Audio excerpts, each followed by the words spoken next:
shacabka danyarta ee ku dhaqan xaafadda Daami ee koonfurta magaalada Laascaanood ayaa cabasho ka muujiyay deeq raashin oo soo gaadhay dawladda hoose ee degmada Laascaanood taas oo loogu talagalay dadka ay abaaruhu saameeyeen ee ku dhaqan degmada Laascaanood waxayna intaasi ku dareen in maayirka degmada Laascaanood Cismaan Salebaan Jaamac uu hor istaagay in raashinkani loo qaybiyo dadkii loogu talagalay isla markaasna uu ku xareystay howlasha dawladda hoose shacabkan oo saaka aroornimadii ku soo jarmaaday xarunta dawladda hoose ee degmada Laascaanood ayaa filayay in halkaasi loogu qaybin doono deeqdan raashinka ah iyagoona haba yaraatee aysan wax shaqo ah ka socon xarunta dawladda hoose halka uu albaabka u xidhnaa xafiiska maayirka degmadu sidoo kalena maayirku uusan wax jawaab siin dadkani xilli ay kula kulmeen iridda hore ee xarunta dawladda hoose uu ka sii baxayay waxaana shacabkani halkaasi ku dishay qorax iyagoona taagnaa halkaasi saacado badan maayir dawladda wuxuu waxba idin ma hayo wiil ha ka cabanaysa waxa ka cabanaysa raashinka tarkeeno ama meesha la geeyay aan sheego ama dadku oo wareey hala siiyo baan u jilicsanahay maantaanu nahay ala saydii saakaanu nini jawaabna looma celin waanu liidanaa tabcaan baanu nahay qaar baa dadka baqti mayd looga baqayaa mayd oo walaa Soomaad garan cidiba isma yarto cidiba uma soo basho cidiba nooma timaado cidiba nalama hadasho dayacayaga badan waxna waanu dar xumaysanahay maayirkii de saaka dhan uu joogay meesha oo nalama hadlin hadeerna waa la xidhay jawaabna looma sheegin anaguna gaajayo guriyihiiba gaari mayno walaanaanu gaari kar nafayna maayirka Cismaan Salebaan Jaamac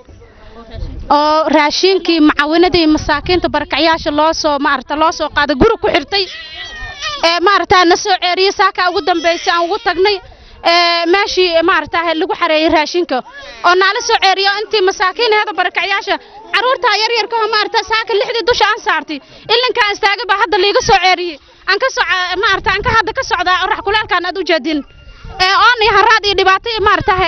kulay waxa korkeena saan aad arkaysaan halkan jooga waa dad maata ah anu naftayda u hadli maayo culimada magaalada iyo cuqaasha iyo ismada inta waxay ka hadlayaan dadka baahan waa dadkan waana in hoos loo eego dadka baahan waxa weeye 3,000 oo qoys baa la keenay maayirka hadii ay cid wax gaarsiiyeen dadkii wax loo waday waa aragtaan war hadii abaare wax leeyihiin maan Salebaan Jaamac waxaan uga digayaa xaq darrada oo waxaan leeyahay dadkii saaka lixdii yimi meesha dawladda hoose ee maatada ah noocaasa war waa dadka Ilaahay baan idinku dhaariyay war yaa wax ka doonaya war ma cid kale wax ka doon waa dadka weey waa dad cadilan waa dadan hoos loo eegin lixdii saaka ay siiba ka baxay meesha uu fadhiisto waxa ugu xidhan aar ku dheeshin lixdii saaka soo istaageen isna ay siiba u baxay cadceeday taagnaayeen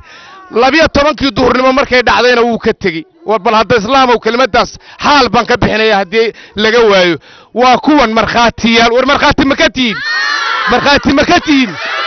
waxaana muddooyinkii dambe fadhiid noqotay dawladda hoose ee degmada Laascaanood oo gabi ahaanba istaagtay shaqadii ay bulshada u haysay sidoo kalena waxaa fadhiistay dhammaanba gaadiidka ay ku hawlgali jirtay